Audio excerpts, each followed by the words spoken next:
And welcome back to another episode here of Sideline Mornings. I am your host today. My name is Matty V.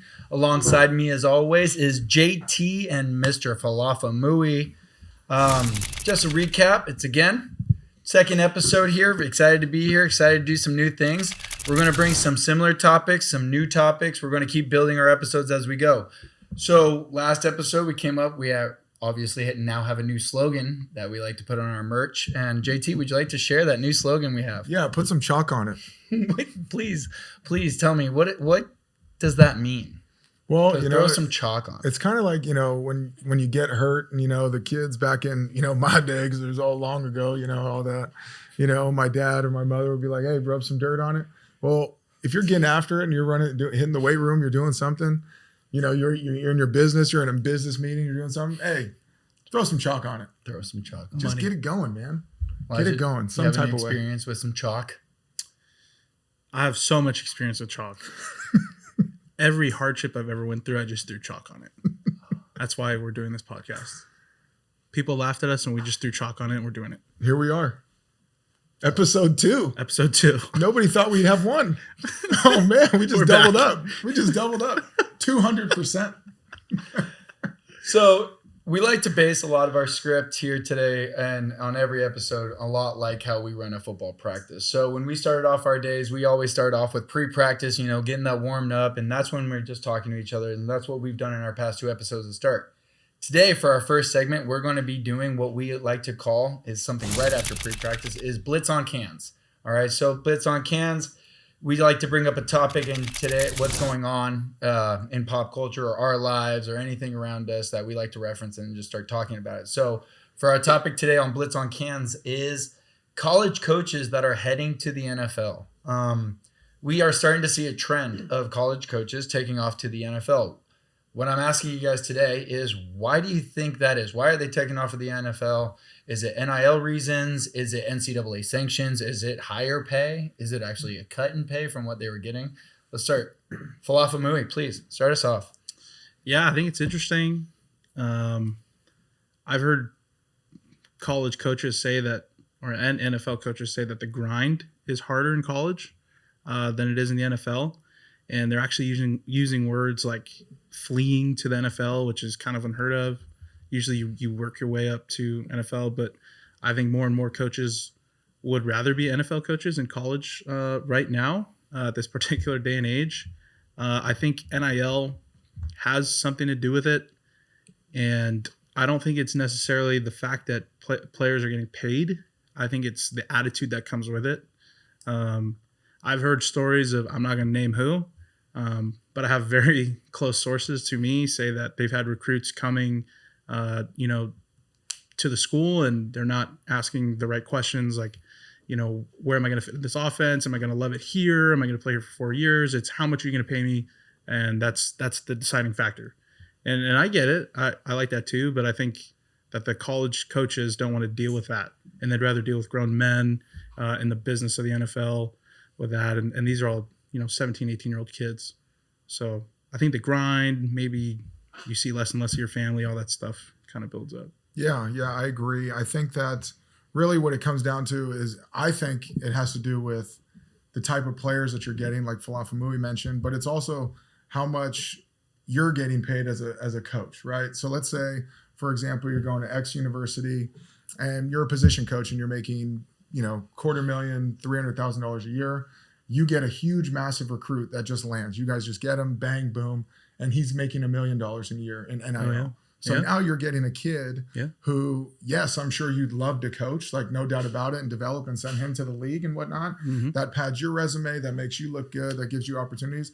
But in my mind, I'm thinking, this kid makes $700,000 more than I do.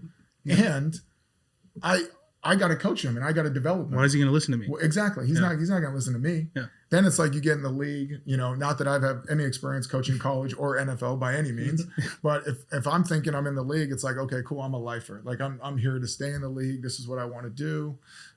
These are the guys I'm going to get coached. And I understand coming into it, yes, they're going to make more money than I am. Yeah. Like that's 100%. Yeah.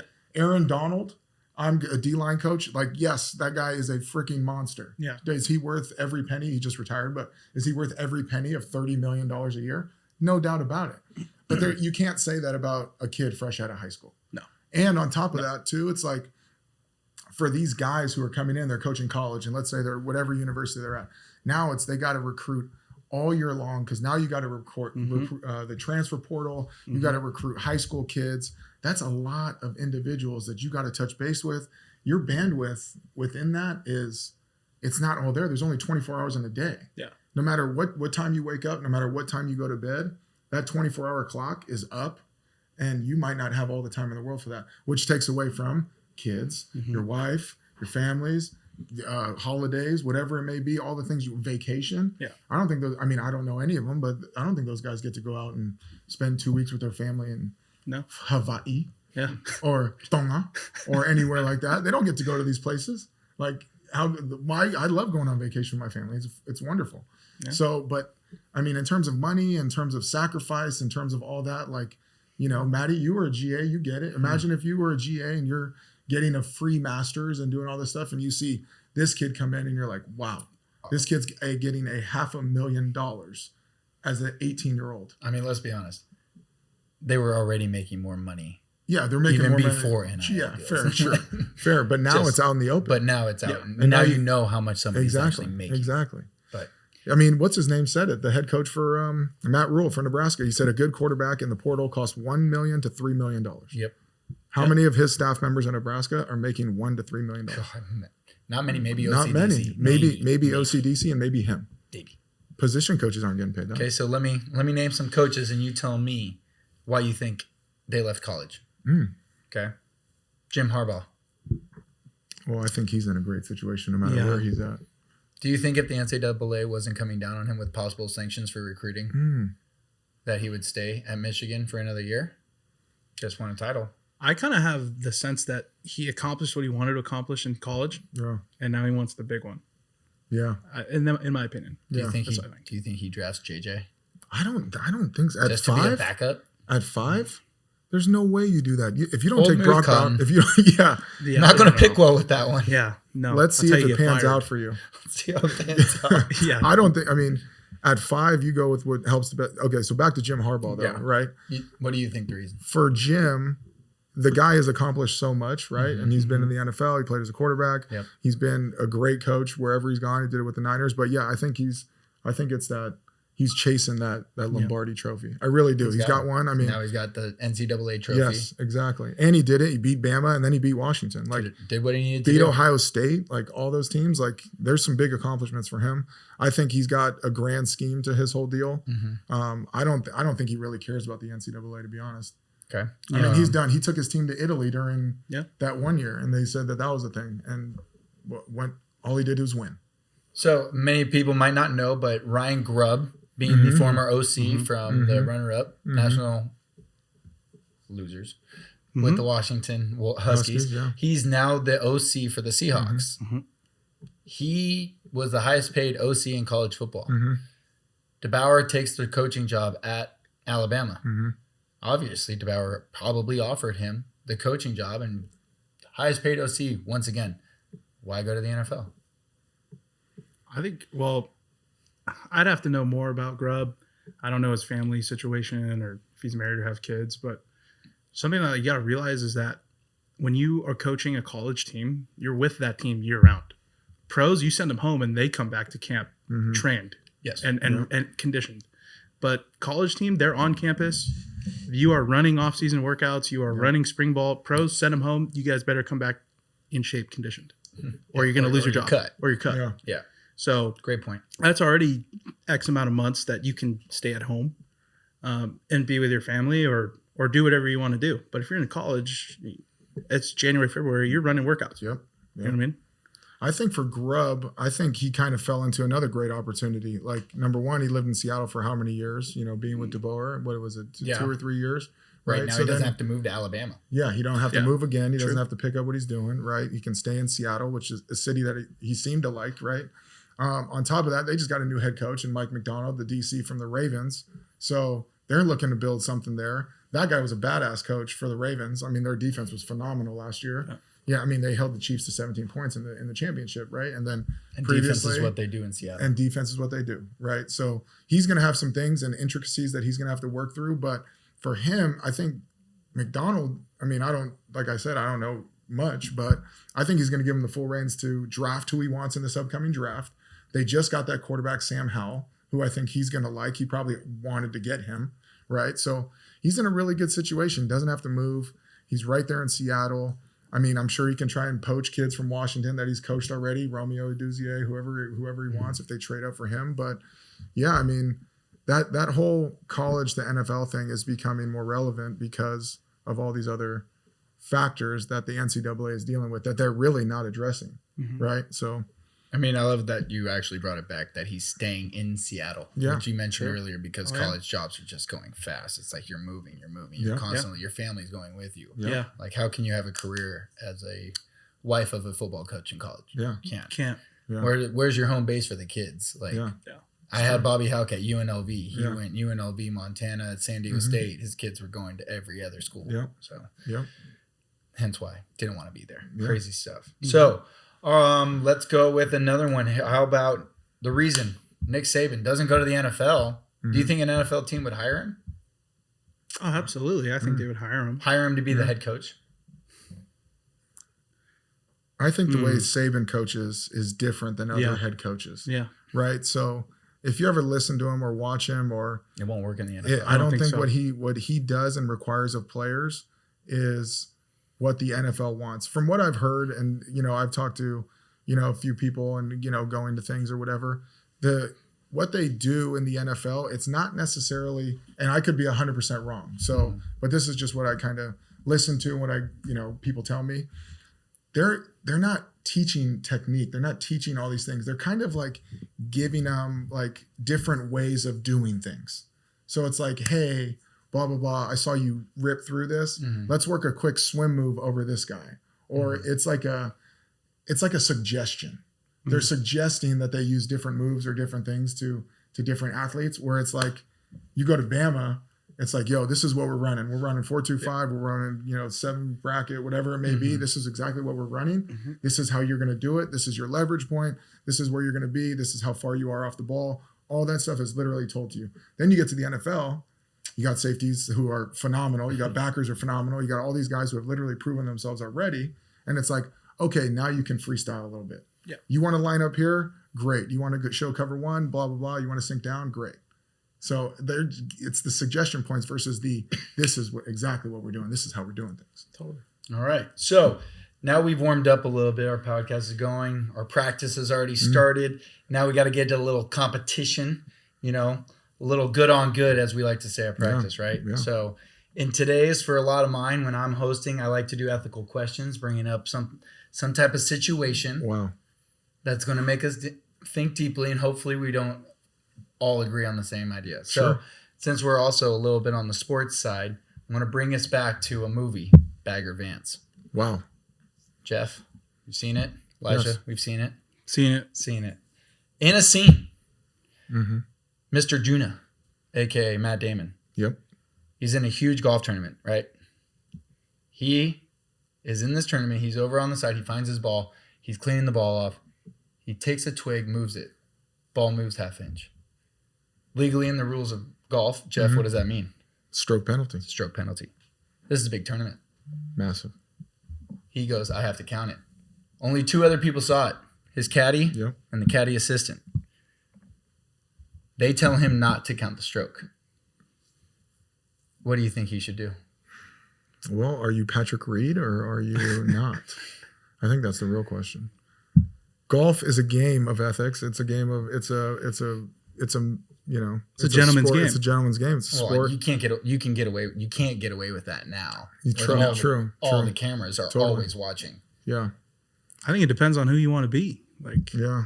I think I'd count it. Yeah. That's moral. But I think if I was on the flip side of it, I would tell the person, "You're good. You don't have to count. Like, just play it." But for me individually, you know what? I probably couldn't live with myself. Count it. Yeah. Count the stroke. I'll take the penalty. Yep.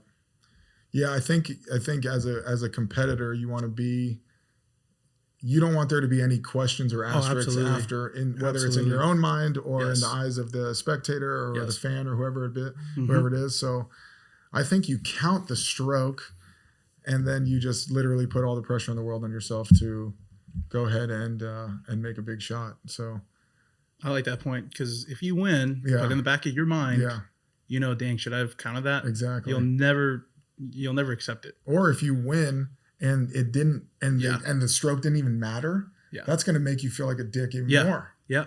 You know what I'm saying? But and then the flip, it's like you win by that one stroke.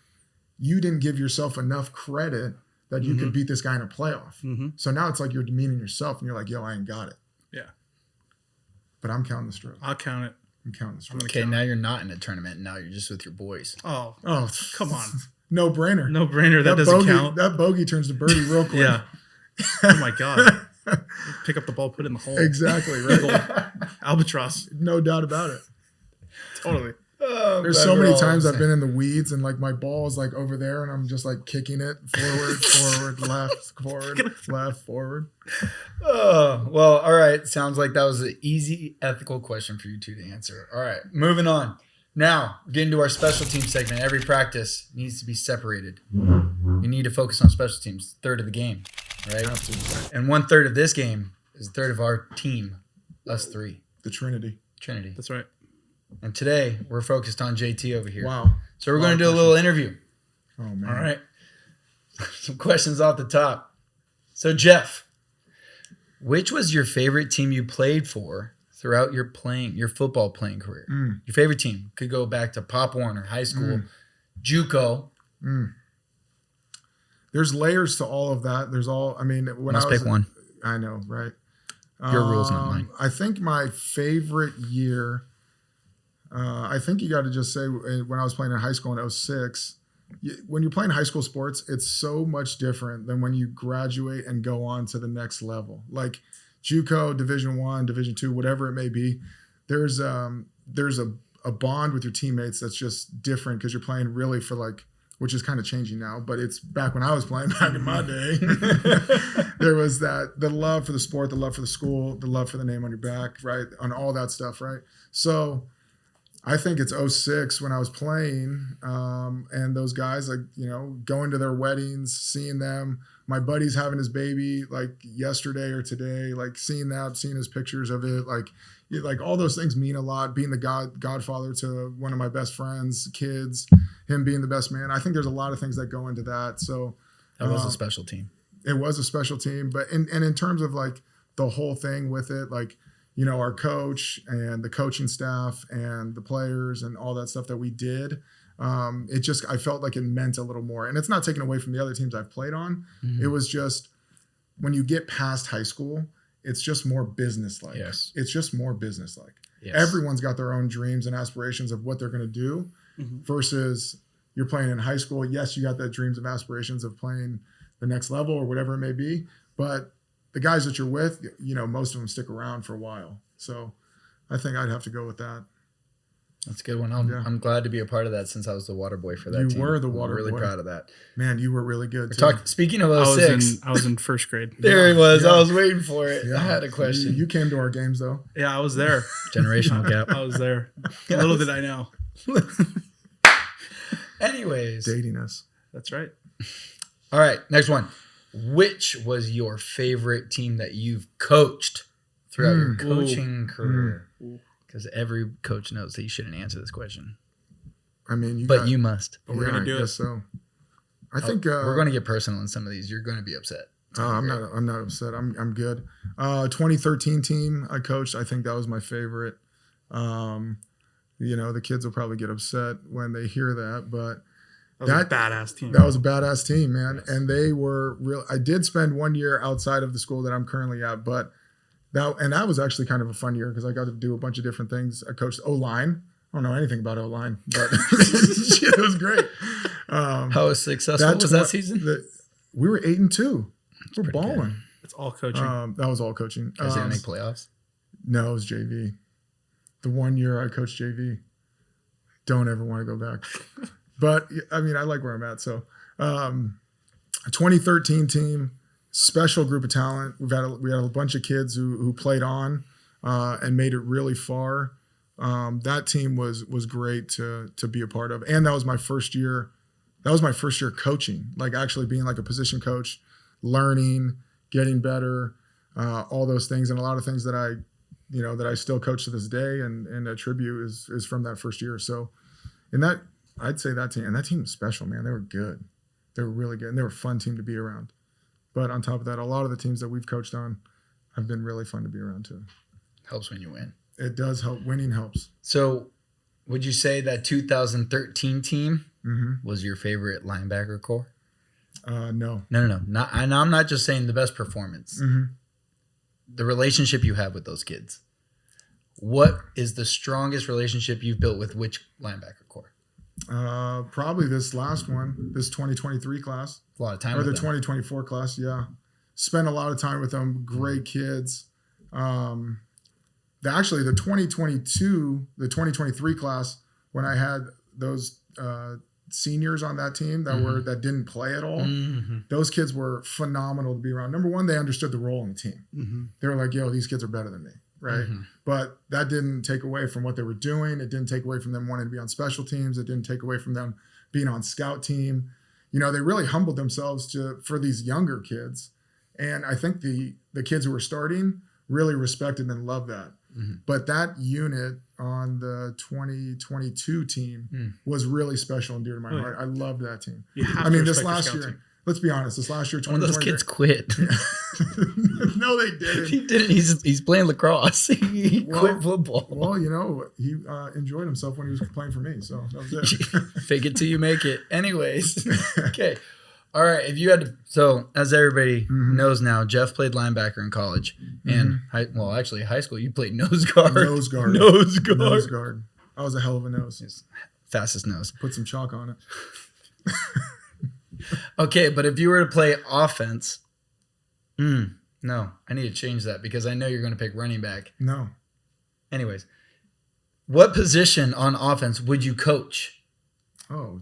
Would you continue with the O-line from the JV experience you had at that one school? No, I wouldn't take over for Elijah, but I would say O-line is hella fun to coach. Let's say I'm not there. You're not there, I would 100% take over. They're the funniest position group of all time. They got to be one of the best. They got to be the best. They're like always like fat and happy. Yes. And they're just like the lineman shuffle walk of like no drama. No drama. Yes. Plus, you get to start 5. Yes. Like what I coach, I get to start 2, sometimes even 1. Yeah. So I get 5 guys who I get to, and then the chess match of putting them in the right location. Yep. So like, oh, this guy's getting his ass whooped at guard. Let's try him at center. Yep. Help him out with 2 people next to him. Yeah. He's getting his ass whooped at tackle. Let's move him inside. Bump this guy out. Yes. That pinning and pulling, being all over that. Yes. I would just work down blocks like for 30 straight minutes, which I'm sure you do. Okay, so I'm pretty sure you want to coach O-line.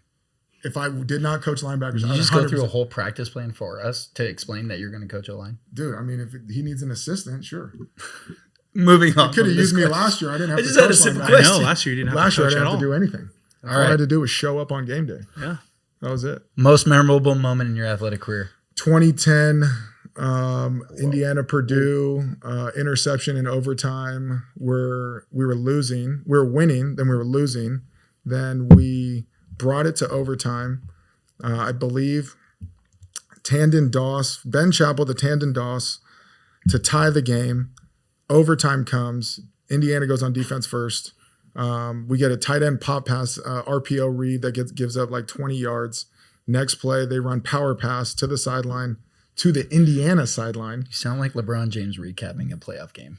Well, I mean, the memory, I got a memory. So I have a memory. Guy rolls out, fullback's in the flat. I jump in front, pick it in overtime, Purdue's first possession. We go down, kick a field goal. Mitch Ewald. You didn't pick six? No, dude. It's on a overtime. flat? No, it's flat. You jumped a flat. No, but then I got out of bounds. Got the toe tap. So though. you didn't toe have the tap. athletic Twinkle ability toe to tap. say that. Twinkle toes Thomas, baby. I thought you ran out of bounds untouched. No. Big He no, just no. ran out. Goes It's like just this. too busy Big celebrating. no. I'm the man. Next pod or next segment or next whatever, we're going to pull it up. Legit. Toe tap, sideline, catch. Awful celebration. Just absolutely terrible. Was this when you were 253? At least. Oh, well, no, it was actually towards the end of the year. I might have been 273 playing middle linebacker. I couldn't even cover. Yo, But When anyway, I say this make is the- the make worst the chest play. bump, Make the play, run through like 7 of my teammates, don't even celebrate with them, go straight to the 270. sideline. Choo, choo.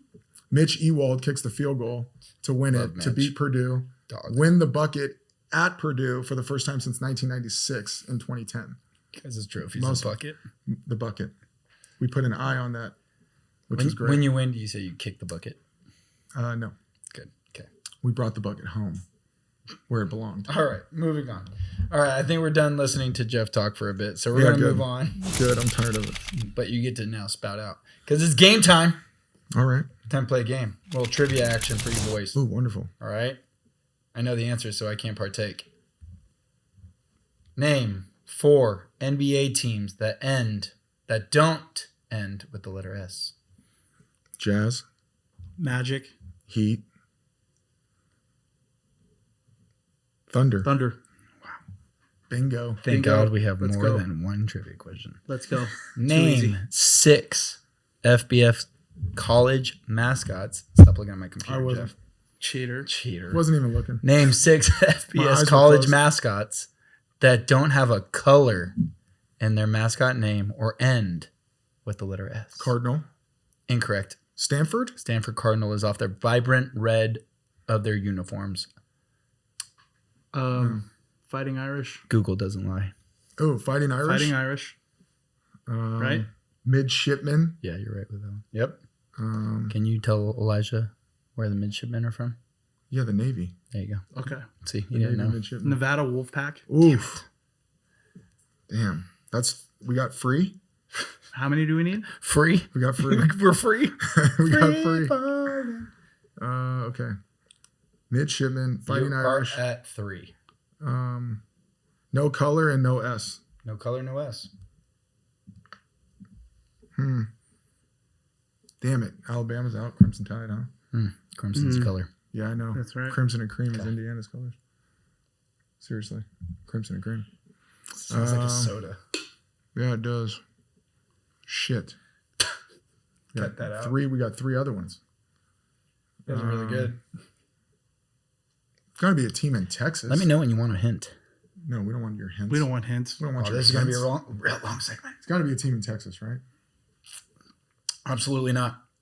No Okay, no teams in Texas. No Texas team in Texas. of like the 187 schools. they have Man, there? you know. I shouldn't say. I'm already going to get killed by Ray Lewis, so Yeah. I'm going to stay away from the South.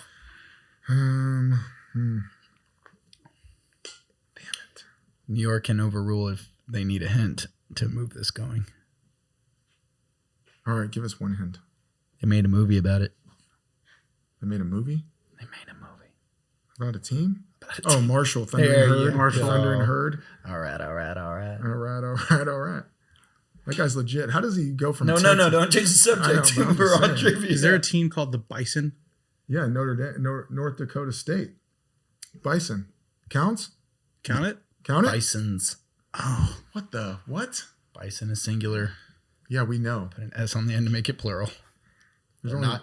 They all don't represent one bison. It's North Dakota. There's one bison in the entire state. All right, give us the rest too. What are they? UMass. Oh, the Minutemen. The Minutemen. oh, that's right. That's a good one. Illinois. Fighting Illini? Illini. Oh, damn, I should have known. You should have known that one. I know. You're like near That's that. the They Indiana whooped, education. our ass twice too. Oh, Brutal. Classic. Fighting Illini. Oh man. Fun fact: I got 6 wins. Next in my time, entire college you guys should career. be better, so we can get to some more fun trivia. We'll save it for next. We'll save it for the next episode. All right, moving on to our next segment, boys. You guys ready? Anybody need a water break or anything? Nope. You guys are set? Nope. No water breaks. God, I Nope. love this team. All right, now is when we got to get to our scout teams. We got to scout out All right. what's the best options in this scenario. Okay. What do you think is the best underdog story in all of sports? Reality or fiction? Oof. I'll tell you mine right now. Go for it. Okay. Po from Kung Fu Panda. Pandas were brutally murdered. They're an endangered species, so this is real life, by Lord Shen and the peacocks. Whoa. That's right. Is this real? This is real. This is real life. If we get fact checked in the comments, bro. Lord Shen this went stuff to better be exterminate all the pandas. Wow. One survived. He ended up in a noodle shop where there's no other pandas, just a bunch of ducks there's like praying mantises and tigers and stuff. So this guy, this fat panda, This guy. hold on, this fat panda rose from the bottom of the mountain, who wasn't even supposed to be there, was carried by a firework, landed, became the dragon warrior, saved all of China from Thailand. Wow. And then they bowed to him. So everyone. And there was only one person who believed in him, and that was Master Oogway. Is that the little rat? No, he's the turtle. turtle. Oh, the turtle. Oh, got it. Who's the rat? Shifu is a raccoon. No, he's a red panda. Red A panda. little red panda. Damn. Then, What a Karate not is a even sport. done. Then Poe goes back to the person who exterminated his kind and forgave him Genius. and found inner peace. Talk about humility. Talk about Dragon Warrior. Wow. Saved all of China with a whooshy finger hold. Oh, I saw that. I think I did. In Kung Fu 3? 1. 1. I think they do it in 3 too. But they just came out with 4. Yes. Have not seen it yet. No spoilers in the comments. Yeah. But Wow. but guys, what are we talking about here? All right. We got. An endangered species saves all of China. What are we talking about here? That's like All right, 900 million people. All right, so my I know. turn. Elijah's on Kung Fu Panda. He's obviously on 1 it. through Has to 4. be. He's on fiction. Has I'm to going be. fiction too. Go No, this fiction. is real life. No. Give me a fiction. Let's go. This is just Okay. real life. How? Okay. I mean, this is just bonkers that I'm literally blown away by Shifu and all these Rifus and all these things. Thank you. But however, if we're going to kind of real life, we're going to a dodgeball tournament. We are going to a legit dodgeball tournament named The Average Joes. Peter LaFleur had a dream, kind of like our podcast, that everyone hated on, that nobody thought he could win. And this big gym over here called the Globo Gyms, right? They were going to win it all with Blaze, Blazer, Lays, and Svetlana, and all those Blazer. people, and Blazer, right? Number one, Peter LaFleur almost quits. Almost quits. Almost. Then meets Lance Armstrong at a bar as he's about to catch a plane. Lance Armstrong tells him, "Yeah, Peter, I almost wanted to quit after my second testicular surgery of my having cancer and all these things, but I just battled through it and did all this." Lance gives him a whole spiel. Peter LaFleur leaves, took the money that Globo Gym gave him, bet it all on himself in Las Vegas at 50-1, turned the 50K or 100K that he got into 5 million, goes, not only wins with a blindfold on his face, Can't see too well with that on. can't see anything, from his mentor, kind of like Shifu, of Patches O'Houlihan, who died in a casino because a thing fell from the sky. How does that even happen? Don't know. Absolutely. Should probably sue the casino on that one. Probably. But then they end up winning and beating Globo Gym. Pretty genius. White Goodman turns into a really big guy on a couch. Peter LaFleur gets the girl and wins his gym back. Pro or Joe move? Do you hedge the bet if you're Peter LaFleur? That's the biggest Joe move of all time. Hedging your bet. Why do you put a bet down in the first place? Win big. Because you don't think it's going to win? You don't hedge. You No ride the hedge. wave. Don't hedge. And Peter LaFleur did not hedge, That's right. and he Win rode big. off into the sunset. Since we went fictional, I'd have to jump on board with the fictional ideas. And Tell us. This one's an inspiration from John Langridge. Wow. Shout out Johnny. Made me watch this movie, not just the first one, but all 3. Mighty Ducks. Oh, yes. Oh, great that's one. Mighty right. Ducks. Great one. That's right. That's easily. Kids were ice skating on a pond. Pond. With a a limo guy drove on it. out with a limo with it. Limo Like, on it. grew up on the ice, my ass. Yeah. Right? Yes. Guy had to do it as a court order. Gordon Have you guys ever Bombay. had a coach from a court order? No. Negative. Not one. But I'm sure people have. Not one. So But Gordon to Bombay. turn around and Yeah. win state, then to take that state team and go represent the USA, and then that USA team Yes. takes full ride scholarships to take over a JV team at a preps high school. Insane. Legit. All led by Gordon Bombay. He's the man. You cake, So- cake eater? I mean, Cake eater? we're cake eaters. Cake eaters. Yeah. I don't know. You're not a cake eater. Have you seen the Mighty Ducks? I've seen it maybe once when I was very young. All right. So now we got back to our same category we had in our Fulton? first one. The Bash Brothers? Gassers. Ooh, Gassers. What's gassers, Elijah? Nourishment. Not punishment. Not punishment. Up downs are punishment. All right. So let's New talk segment, about new segment. The best and worst off-season football activities. Like, let's talk about what else they could be doing, what other organizations they're with, or another sport that they complement with. Might not be a compliment.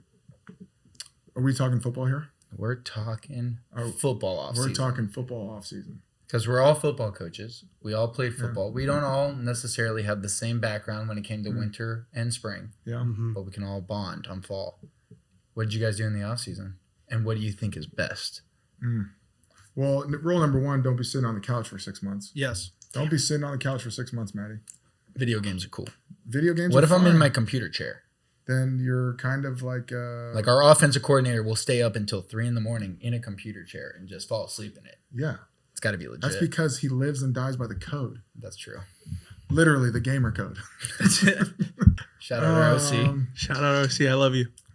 Well, worst, I think, is... What's the worst one you can combo I think with football? I think the worst one you can combo with football is A, not doing anything. Okay. That's obviously the worst. And then B, probably... I mean, it really all depends on what we're looking for in the off season, right? Obviously, you're looking at your track, your wrestling, like those are really sports that go to football, and they can, kind of share similarities there. I like it. Okay, well then, what do you think is the best that complements? Like, so that was you're saying the worst is Sitting staying on at the home couch and and doing not nothing. doing nothing. Yeah, So that's not an activity. that's not an activity.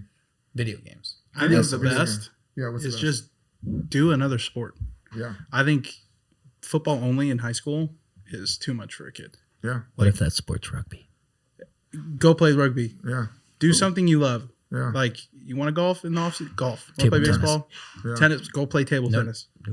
Tennis is actually legit. Yeah, it is legit. Tennis- Pickleball? Have you? Legit. Okay, so I just got on. You saw the pickle- Marshawn get his butt kicked. Play on as many sports all as over you can. TikTok. Play as many. Play sports. as many sports as you can. If you want to until- go be captain of pickleball, I'm all for it. man. go do it. Shall we start a I'll pickleball play. club? Dude. Yeah, Yeah, Brought to you Absolutely. by Sideline Warnings. yeah. absolutely. Go Or play start another our own sport. tournament. I'll throw in pickleball tanks. I'll put sideline warnings all over this pickleball place. And back to no sleeves. Back to no sleeves. man. No, I know. I feel a little different with having sleeves on. It's weird. the beast has not been unleashed yet. Not yet. Not yet. Not yet. So is there a bad sport, Elijah? I'm not gonna bash an off-season sport. No, go do it. Go play. As long as you're What if staying it's bocce conditioned. ball? As long as you're staying pretty, conditioned, pretty stationary? What condition goes into bocce ball? you got to pick up the ball and walk there and grab it, throw it. Right? Yeah. Just run, Sounds like bike, shot put. swim.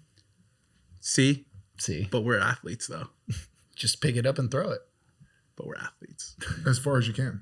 Yes, As far as you can. that's it. Some people throw it further than that. Put some chalk on it Put some chalk on it and throw it. and throw it. No doubt. All right. So we right. got our nourishment out of the ways. Be active in the off season. Don't just sit around. Yeah. Don't do it. Doesn't matter what you do. Be active. Be active. You guys big on yeah. skateboarding? Yeah. What Extreme about sports? rollerblading? I heard there's suck. some good cardio into that though. I You're suck. working glutes, hammies, Yeah. quads. You get sore when you rollerblade. Yeah, just don't do any like You crazy. know what that means? No, no. You know what that means, right? No, no, that is not what I meant. Oh well. Challenge well, flag. that leaves us to the end of our episodes. And our local shout out for this week is Cappuccino High School's varsity baseball team. Wow. They've been making some legit moves. 9-2 this season going into the league, taking down 3 WCL teams. Wow. Sarah, St. Francis, and Reardon No. on the turf took them down. That's They- impressive. Seems to me like a group of kids that love each other and can smash the ball. Love it. Great job. Hitting Love it. dingers. So, Hitting dingers. Hitting dingers. shout out to the Cap High baseball Mustangs. They're the Mustangs. team. Are they the Mustangs? I'm pretty sure they're the Yes, they Mustangs. Yeah, Mustangs. BR, you know. Yep. No doubt about it. The trench. That's it. That's what they say. Over there. Follow us on Instagram, Twitter, TikTok. They'll be coming up soon. Comment on our episodes below. We'll like and share. Please get our name out there if you think anybody would enjoy our episodes and what we're talking about. We hope to see you on the next episode. Thank you.